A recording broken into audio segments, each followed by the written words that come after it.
Hey guys, I'm hanging out at Ill-Fated Kustoms again. Not only is this a wicked bike shop and an awesome retail shop, but it also sells delicious coffee. We are gonna check out a wicked motorcycle that I've completely fallen in love with. If I had the money, I would buy it, but I do not. It is freaking beautiful. I wanna know what your favorite bike would be. If you could have any bike in the world, what brand would it be? Would it be Indian, Harley, Kawasaki? Tell me in the section below, and I will be sure to comment. All right, let's go.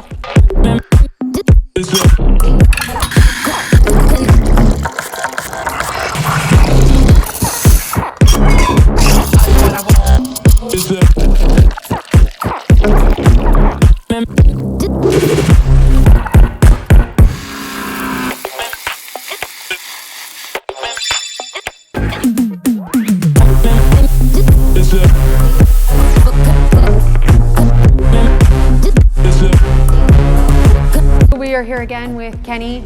We've got this beautiful Indian, 1947 Indian Cheif. You guys restored it? We did, yeah. What did you have to do? I had to go pick it up with our trailer. Frame, motor, wheels, all the tins were off, staying in a pile, and then a couple boxes of parts. So 1947 to now, like how big is this engine? 74 cubic inches, about 1200 cc's. Set the styling cue for Indian, right? You know, being 1947, motorbikes are starting to become more common, but riding this bike versus a modern one would be very different.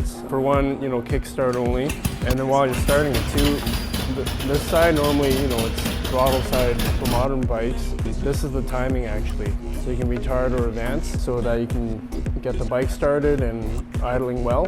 Right. And then once the bike warms up, you tweak it a little. This side is actually throttle, no clutch lever here. It's on the floorboard toe heel setup. Oh, okay. So the clutch isn't sprung either, so you set it and then you back it off with your heel. This is your shifter instead of a left foot shift. So there's a lot going on. Yeah, such a different actual setup. Right. For it. That's amazing. So you have a customer that owns this motorcycle. You guys Yes. restored it for him. We did. And he's selling it. Yeah, he's downsizing his herd. Very accurate restoration. Is this the original of the tins, like that you collected? In 1947, the paint options were black, red, blue. So this bike all the pieces were red before. Whoever worked on it before in transport, all the pieces got dented and dinged up. Instead of doing it the red it was, because you see a lot of red ones, a few black ones, Right. but you rarely see a blue one, right? Found the exact code for this paint. My good friend again, Kevin Cuffley, he painted it. Yeah, he does a lot of your work. I've seen some of your tanks that you guys have in the front. And his asking price is $55,000, and it's worth that. out of all of your knowledge, experience, have you come across a bike like this?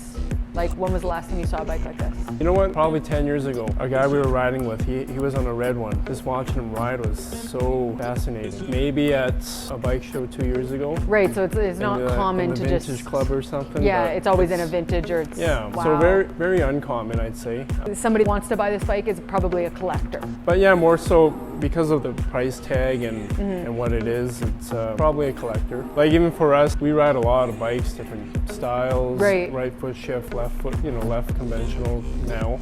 And even riding something like this, we still have to slow it down a bit. Thank you so much for running us through this bike. I have been on this little run trying to find vintage, one of a kind, so I think that this is the top of my findings so far. Thanks for watching my videos, and we will check you on the next one.